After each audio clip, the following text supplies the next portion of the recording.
Good morning. My name is Gina McKee. I am one of the teachers in the Reading Roost. If you've heard your students talk about that, we run an intervention program similar to what Ms. Miffleton said with the Numbers Nest. 4 days a week, each grade level does have a time set aside for just intervention, and it focuses a lot on reading. And so they're not being pulled out of any other subjects. This is set aside in their schedule. So children that have a need that we have identified through different types of assessments in their regular classrooms come down to the Reading Roost, and we work on specific skills that they are lacking, hoping to give them mastery of those skills. I have provided for you a sheet that's kind of a parent's guide to some of the shifts that you're going to see coming in reading. Math was the first subject that the state tackled, and reading will be the next one. We're going to have the same exact thing happening in the next few years with the focus standards, and they're going to be dropping certain things. And so there's just some guidelines on here to kind of give you an overview of what's coming and ways that you might help your students at home. I also wrote a website across the top of the sheet that is this Engage New York website, and it has lots of resources for parents about Common Core. So if you don't have this sheet, let me know and I'll get you a copy of that. The PowerPoint that we're going to look at today kind of goes over several of the things that the state PowerPoint or video slide did for you. But if you'll go ahead and click it, Ms. Smith. It does show you that there are shifts that are coming, just like in math. We're going to have those in reading. And the shift is from fiction reading in our classrooms with the basals that have the fiction stories inside those, you know, the reading books, to more of a nonfiction based instruction. So you're going to see a lot more nonfiction come home with your students. They're going to be asked to read a lot more nonfiction, to think analytically, like he mentioned, about that text. So it's not just tell me what happened in it, but they may have to draw conclusions, which that information won't be in the text. They'll have to use the clues and what they know to answer some of the questions. So it makes things a little more difficult than just going in and finding who are the characters, what is the setting, what's the problem. They're going to learn more about the world by reading, because the research has shown that in the real world, in most of our jobs, we're not required to read stories about fiction stories. Most of the reading that you do is nonfiction based, and so we need to prepare our students for the real world, and that's what the Common Core shift is all about. So they'll read this challenging material more closely and discuss reading using evidence. That has become a really big word that we've been using a lot. You may have heard your children talking about that. I have to show my evidence. I have to show where I found this information. And then they're going to write nonfiction using the evidence. So you might see an increase in research being done, looking for a specific topic, writing then about that topic. And that's going to increase the academic vocabulary that they're going to need to know to be able to successfully complete those tasks. So here's one of the first shifts, and so it has what students are going to have to do here. Read more nonfiction, know the ways that nonfiction can be put together, because nonfiction comes in different formats. Sometimes they write it as cause and effect. They organize the structure of nonfiction differently. So we want our students to recognize the different types and enjoy nonfiction. It's not my favorite. I wouldn't pick a nonfiction book for a pleasure read. But we want our students to enjoy topics and be able to identify what interests me in nonfiction. So as parents, here are some things that you can do. Just supply more nonfiction text. In my own home with my own children, it's mostly fiction books that we have, the little trade books. You know, we need to have more nonfiction in our own library. And then read these nonfiction texts aloud with your child, because nonfiction is more difficult to understand than fiction. And then just have fun with the nonfiction in front of your children.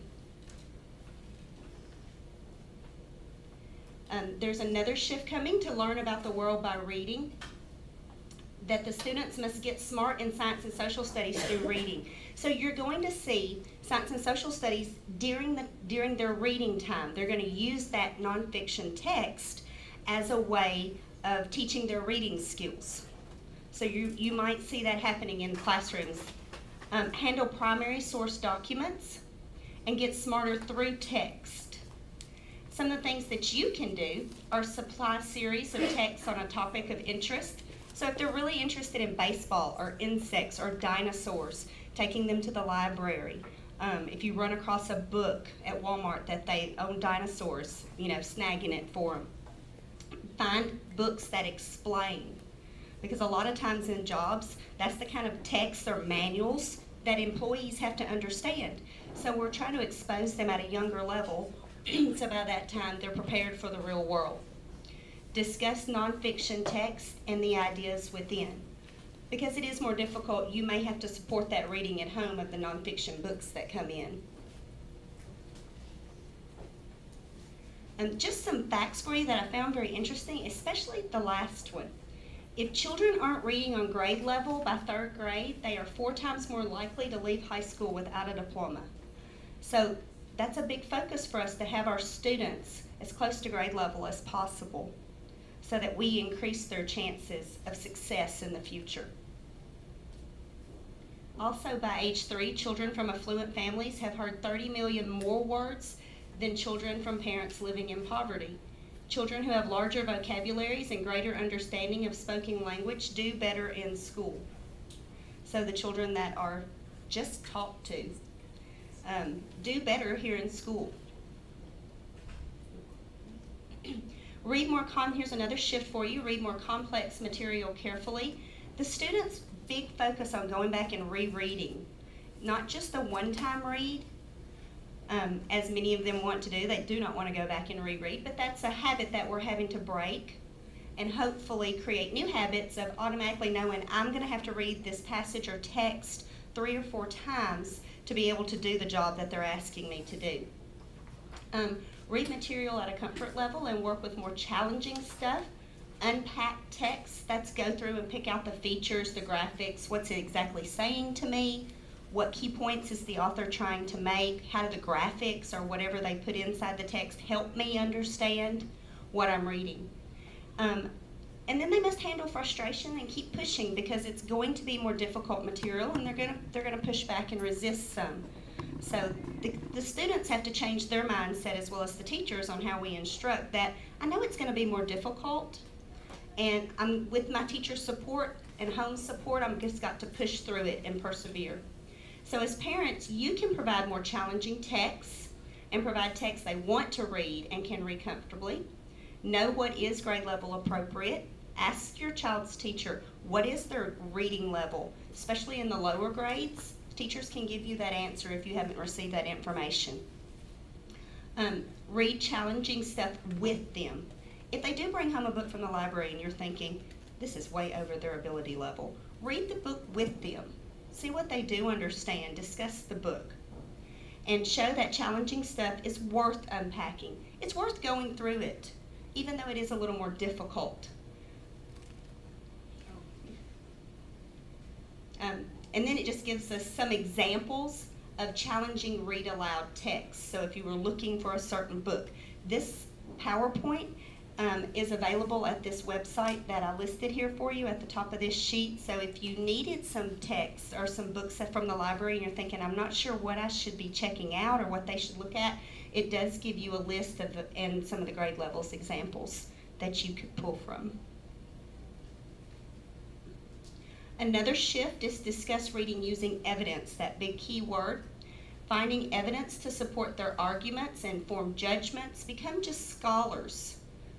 Instead of just reading the text and answering just those basic questions, going more deeper into the information, as Ms. Miffleton said in math, that same focus is coming in reading.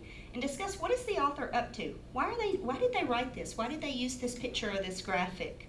The reasoning behind the author's decision. So as parents, you can again talk about text. You can see that's been in almost every one of them for you to discuss the text with them. Demand evidence in everyday discussions or disagreements. If they say they want to go somewhere, well, what evidence do you have that you have earned that privilege? So use those terms in your discussions and read aloud or read the same book and discuss with evidence. Ask them a question about whatever pops into your mind or your thinking as you're reading the text with them, and then see if they can answer it by finding the evidence to support it inside the text. Writing from sources. This was something he talked about on the 10 core, the first PowerPoint, about the writing looks different for them. And so they have to make arguments in writing using evidence. They have a passage or a story, and then they are given a writing question, basically, where they have to write using elements from the text, but also from their own mind. So it's not just a summary of the text. A lot of times they have to draw a conclusion and add more detail from their own imaginations to what they're being asked to do. So then they have to compare multiple texts. This is coming, this is a heads up for you, that they're going to have 2 pieces of text, and then they're going to be asked to answer questions and compare those 2 pieces of text to each other. This will be in the 3rd, 4th, and 5th grade where they're being assessed by the state. So as parents, you can encourage writing at home. You can write books together using evidence and details, and then they've given you another appendix here of a place you can go to for some more resources. The academic vocabulary was the last shift. The students must learn the words they use in college and career. The evidence, rigor, passage, those are terms they're going to hear from now until they graduate. And get smarter at using the language of power. So as parents, read often with your children at home, multiple books. Let your kids see you reading. That's very powerful for them to see you read. It doesn't have to be a novel. Magazines, newspapers are just as valuable. And talk to your children, read to your children, listen to your children, sing with your children, make up silly rhymes and word games, especially for the younger grades, the rhymes and the word games. What starts with the letter B? How many words can we think of going down the road that start with the letter B? What about ending sounds? What can we think of some words that end with the letter S? The sound S. Those types of things with your children. So as you can see through all of them, I think there was a theme of just reading more at home with your students, with your children, and exposing them to the nonfiction text. I think that's the last one. Yes. And then we give yes, and then it gives the math. So, okay. So does anyone have any questions? Just wanted to give you a brief overview that shifts are coming in reading also. Some of the things that you might be seeing. All right, I'm going to turn it back over to Ms. Miffleton.